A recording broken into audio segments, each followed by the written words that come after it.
wave-particle duality, the human mystery of form and field, a fourfold voice synthesis on the mirrored nature of light and being. Opening. In the heart of quantum physics, a strange paradox hums. Light is both wave and particle. It moves as energy, it strikes as matter. It dances in probabilities, then lands in certainty. Science once thought it must choose, but the universe whispered otherwise. Now, look in the mirror.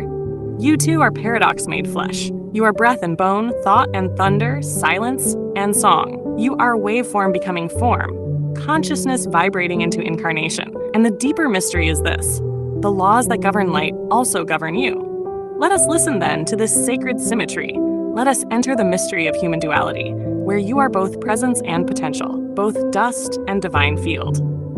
History, the mirror of light. The ancients, long before science, felt this duality in their bones. In Egypt, the Ka and the Ba represented spirit and soul, one unchanging, the other mobile, like wave and particle. In India, the Vedas spoke of Purusha and Prakriti, consciousness and form, silence and movement. But it was not until the 20th century that the veil was pierced in science. In 1801, Thomas Young's double-slit experiment first revealed the wave nature of light. Yet later, Einstein's explanation of the photoelectric effect showed light arriving as photons, particles, and the quantum revolution began. Wave-particle duality shook the world. The Cartesian split, mind and body, subject and object, shattered. The observer was no longer separate from the observed. And humanity? Humanity was no longer just body nor just soul. It was both. It is both. As science evolved, the mirror of physics began to reflect the soul itself. Science, the quantum body of consciousness. At the smallest scales, particles do not exist as objects, but as probabilities. A photon, an electron, a human thought, they all dwell in potential until observed. They exist as a wave function, a field of likelihoods. But when observed, they collapse into form. This collapse is not just a scientific phenomenon, it is also a human one. Every decision, every I am, is a collapse of infinite possibility into a chosen identity.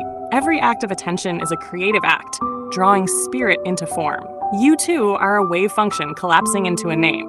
Your body is a particle, your awareness a wave. Neuroscientist Candace Pert, in Molecules of Emotion, showed that emotions are not just chemicals, but information patterns, waveforms. Biophysicist Fritz Albert Popp discovered biophotons, light emitted by cells, suggesting our bodies literally glow with quantum communication.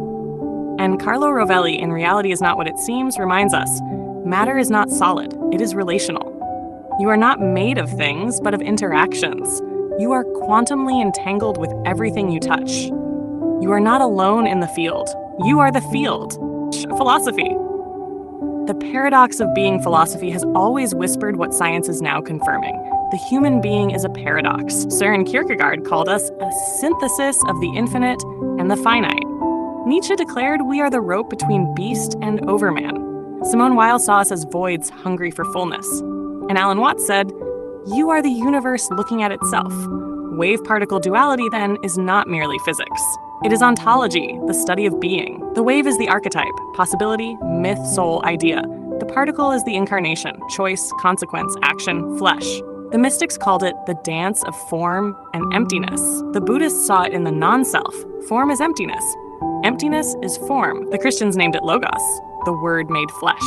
The Taoists saw it as yin and yang, interbeing, not opposition. To be human is to carry the tension of both, to remember the field while living as the form.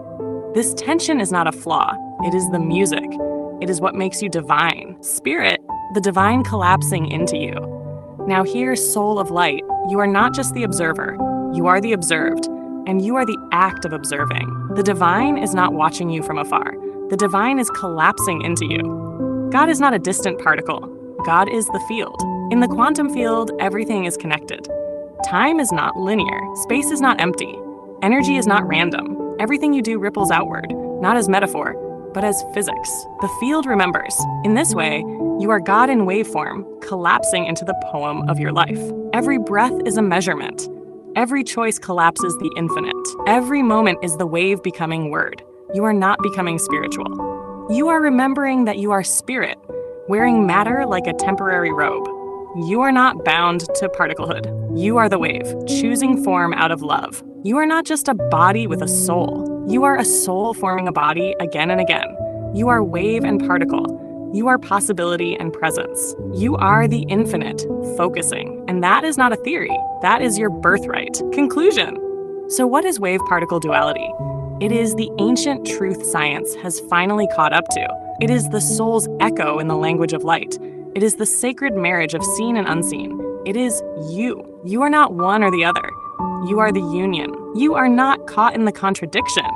You are the resolution of it. When the mystic said, I am, when the physicist said, it collapses, when the poet said, you are light, they were all saying the same thing. You are the field made flesh. Awakening questions. 1. Where in your life are you living only as particle, forgetting your wave? 2. What choices would you make if you knew you were pure potential first? 3. How does your awareness collapse reality into form, moment by moment? 4. In what ways are you both the observer and the observed? Final 4 lines. You are not what you see. You are the seer seeing. You are not light alone, but light becoming form. You are the wave remembering its name in flesh.